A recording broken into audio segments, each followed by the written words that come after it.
Yeah, so with the exception of just a few neighborhoods, violent crime is worse right now than it was this time last year across the city. And tonight, the mayor is trying to show that city leaders are doing something about it.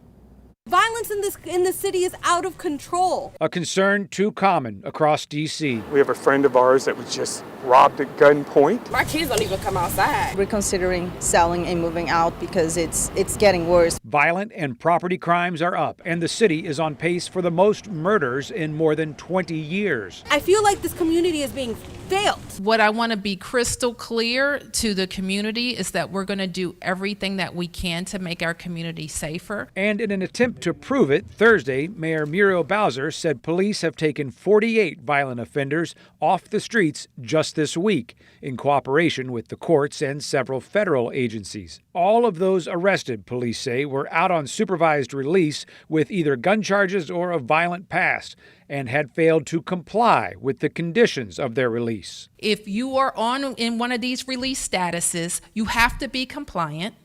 You can't be committing more crimes, or you could get rearrested. It's good that we are arresting folks if they cause a danger to our city. But at-large council member Robert White says a lot more needs to be done. Also on Thursday, he introduced new legislation aimed at improving 911 response times and staffing at the district's crime lab. I want to make sure with this increased collaboration with federal partners that we are fixing these underlying issues so that they result in a safer city and not just a few days of arrest. And not just for some neighborhoods. We're all human beings, and everyone deserves the right to come out here and feel safe.